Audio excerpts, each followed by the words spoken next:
What no one told me about becoming my husband's caregiver.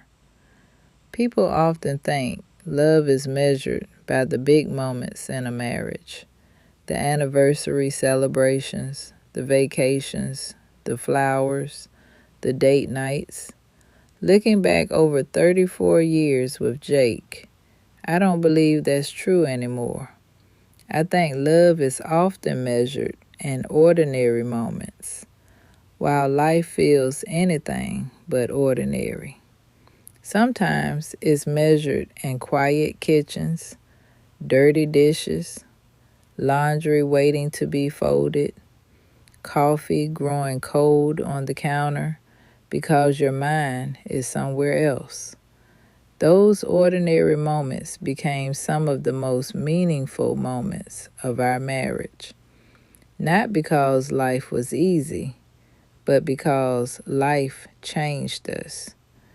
When Jake was diagnosed with multiple myeloma in 2019, I had no idea that our marriage was about to enter a season neither one of us had ever imagined. Like most couples, we thought cancer would be about doctors, treatments, medicine, hospital visits. We were wrong. A few days after Jake was admitted to the hospital, our doctor came into the room. She looked at both of us with kindness. Then she looked at me. She said something I have never forgotten. This is going to be hard on him, and it's going to be hard on you as his caregiver. I nodded my head. I honestly thought I understood exactly what she meant.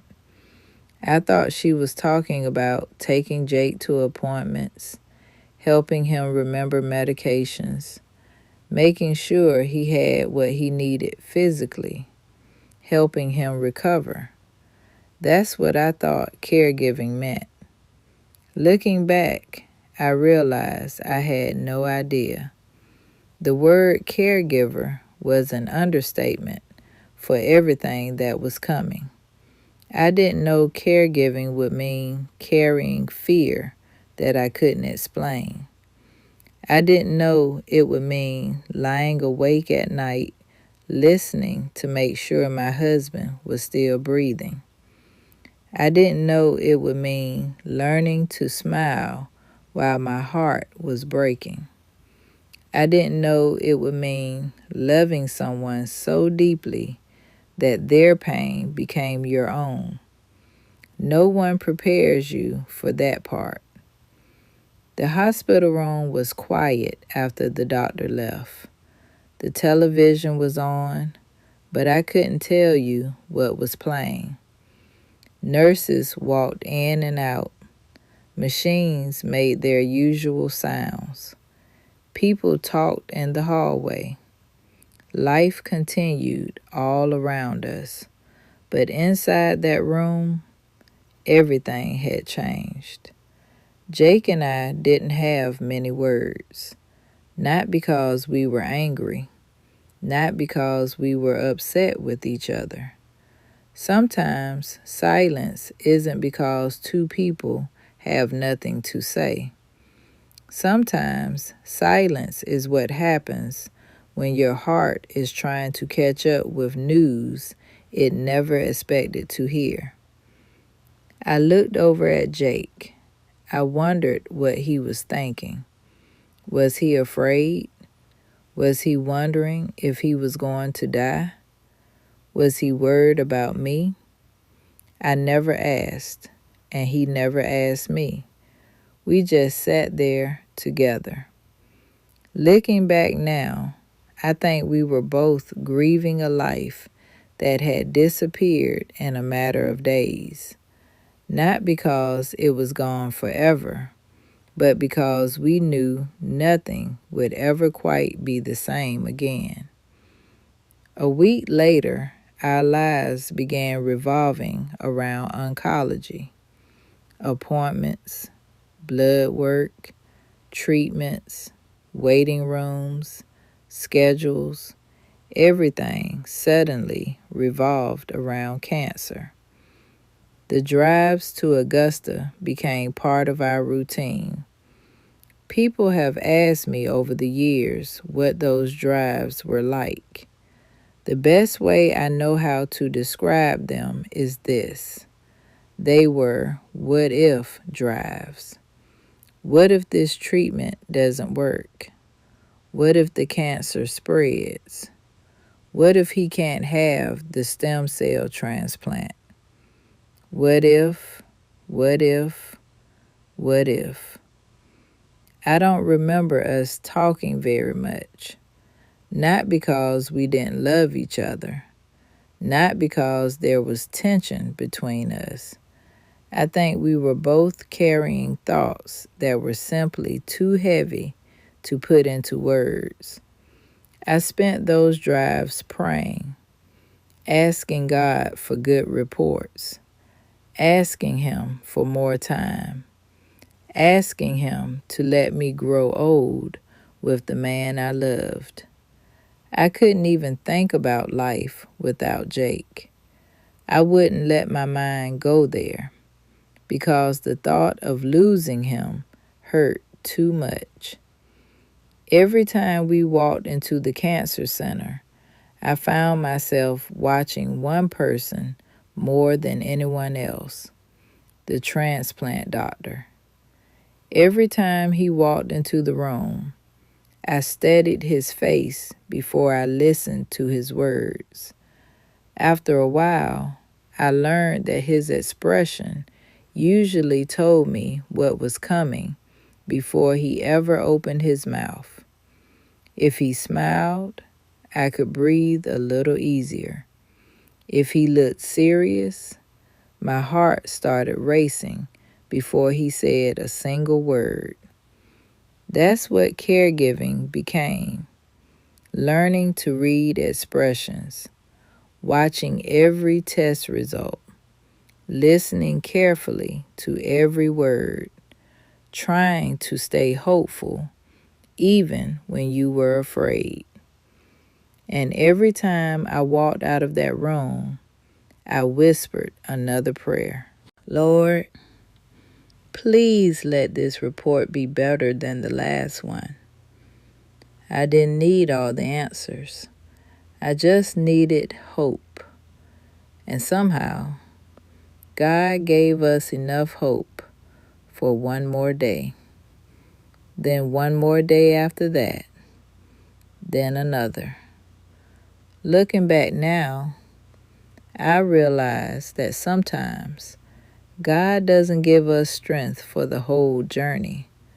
Sometimes He simply gives us enough strength to take the next step. And that next step is enough. The hardest part wasn't always the treatments. Sometimes it was everything that came with them. People often picture caregiving as helping someone get dressed, driving them to appointments, or reminding them to take their medicine. Those things are part of it, but they are only a small part. What no one tells you is that caregiving begins to live inside your heart. It changes the way you think. It changes the way you sleep. It changes the way you look at tomorrow. Every treatment brought another question. Every appointment brought another report. Every report made us wonder what would happen next. Those what if drives didn't stop when we got to the hospital. Sometimes they followed us all the way home. Jake went through treatment after treatment. He had the stem cell transplant. Later, he went through CAR-T therapy, then another treatment. Every time we found ourselves hoping one treatment would give us more time, another season would begin.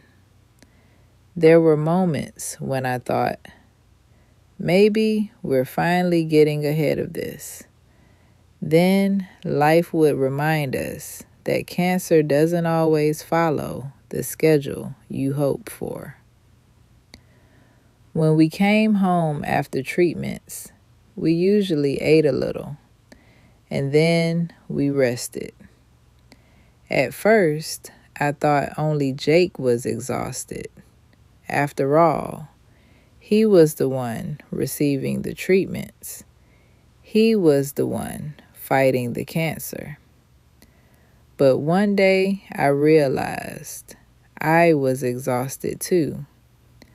Not the kind of exhaustion that sleep fixes, the kind that settles into your heart, the kind that comes from carrying worry every single day, the kind that comes from loving someone so much that their pain becomes part of your own. I finally understood what our doctor had been trying to prepare me for. Caregiving doesn't just ask something of your hands, it asks something of your heart. The nights were probably the hardest. There were many nights when Jake's breathing became so shallow that I couldn't tell if he was asleep or if he had stopped breathing. I know that probably sounds frightening. It was. There were nights when I found myself listening, just listening, waiting to hear another breath. Sometimes I'd lean over just a little, just to reassure myself he was still there. I don't know how many caregivers have done that, but if you have, you know exactly what I'm talking about. You learn to sleep with one ear open, not because someone tells you to, because love does. People ask me sometimes if I ever got angry. The answer is no. I wasn't angry. I was afraid. There's a difference. I wasn't angry with Jake. I wasn't angry at the doctors. I wasn't even angry at God. I was simply afraid of losing the man I loved. Fear has a way of following you into ordinary moments. It follows you while you're washing dishes, while you're folding laundry, while you're making dinner. Your hands keep moving, but your mind is praying. Lord, please let him be okay. There was one place where I allowed myself to fall apart. The shower. Every day I cried in the shower. Not because I had lost hope, but because I needed one place where I didn't have to be strong. When I turned the water on, the tears came too. Then I'd dry my face, walk back out, and keep going. I know there are caregivers watching today who understand exactly what I mean. Sometimes you cry where no one can see you, not because you're weak, because you love deeply. One of the hardest things to watch was seeing Jake lose some of his independence. This was the man who loved to fish, the man who fixed things, the man who stayed busy. Now I was watching him do things differently, and I know that was hard on him. Because illness doesn't just change the person giving care, it changes the person receiving it too. He wasn't only grieving his health, he was grieving parts of the life he thought he would still have. Looking back, I understand that so much better now. Sometimes what looks like frustration is really grief. Sometimes what looks like silence is really fear. Sometimes what looks like giving up is really someone trying to figure out how to live inside a body that has changed. Looking back, I don't think caregiving made me a stronger woman. I think it made me a more compassionate wife. It taught me to notice the quiet battles people fight. It taught me that love isn't always loud. Sometimes love sounds like a whispered prayer. Sometimes it sounds like, I'll go with you. Sometimes it sounds like, we'll get through today together. And sometimes love doesn't say anything at all. Sometimes it simply stays. People sometimes ask me what 34 years of marriage has taught me. There are a lot of ways I could answer that question. But after everything Jake and I have walked through, one answer rises above all the others. Real love isn't proven when life is easy. Real love is revealed when life becomes hard. Cancer changed our routines. It changed our plans. For a while, it even changed our independence. But it never changed our commitment. If anything, it made that commitment stronger. I spent years praying that Jake and I would grow closer. I don't think I ever imagined the road God would use to answer that prayer. If someone had told me years ago that some of our deepest conversations, our greatest tenderness, and some of our strongest moments as husband and wife would come during doctor's appointments, hospital stays, and long drives to treatment, I never would have believed them. But that's exactly what happened. Not because cancer was good. Cancer is not good. But because God was still working, even in one of the hardest seasons of our lives. One day, something changed. Jake looked at me and thanked me. Not just once. He began thanking me often. He would tell me, I thank God for you every single day.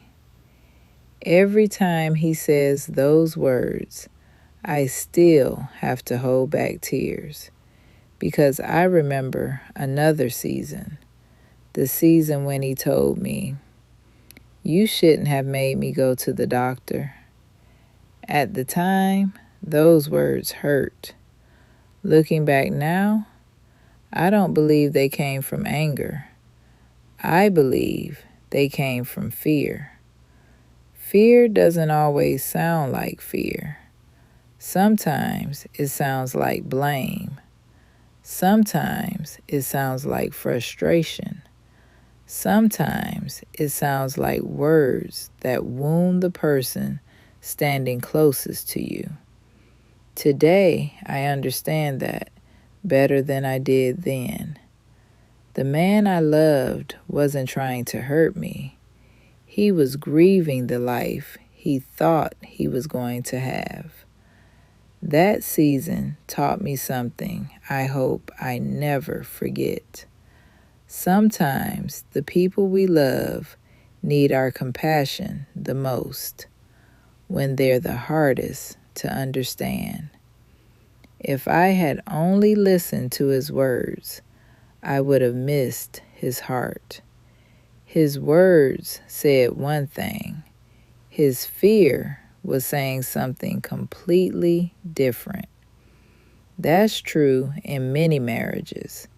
Sometimes we answer the words when what our spouse really needs us to hear is the hurt behind the words. That lesson changed me. Cancer took our independence away for a while.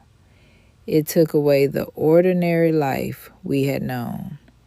It took away the confidence that tomorrow would look like yesterday. But it gave us something I had prayed for many years. It gave us a closeness that neither one of us expected. Not because cancer brought us together. Love did.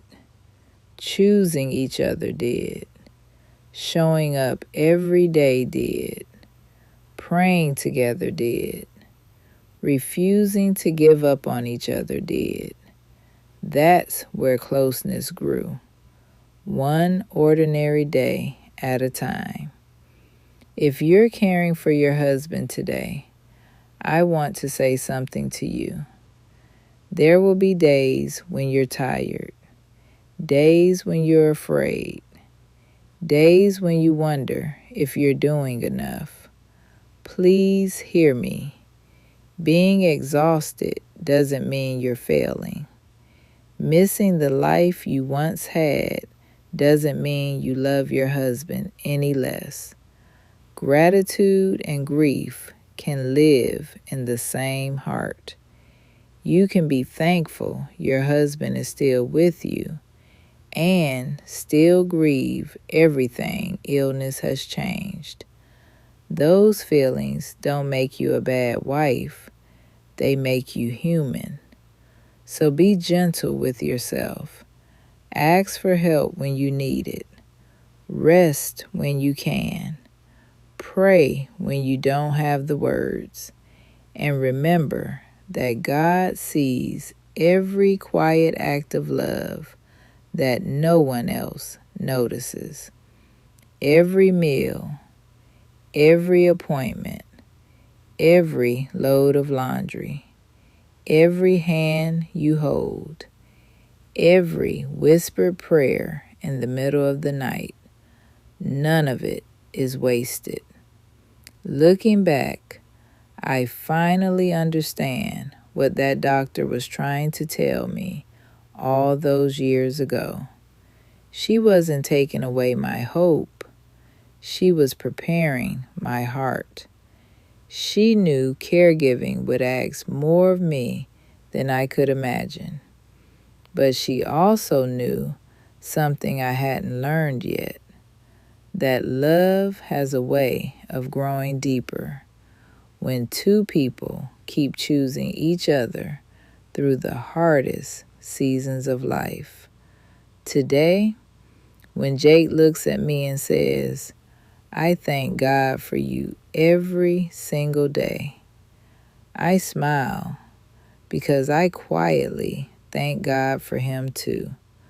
We've learned that some of the strongest marriages aren't built during the easiest years. Sometimes they're built in waiting rooms, on quiet drives, in hospital rooms, at the kitchen sink, and in all the ordinary moments where love quietly decides, I'm still here. I'm Donna, and this is Still Standing with Donna. And remember, this is a season, not a sentence.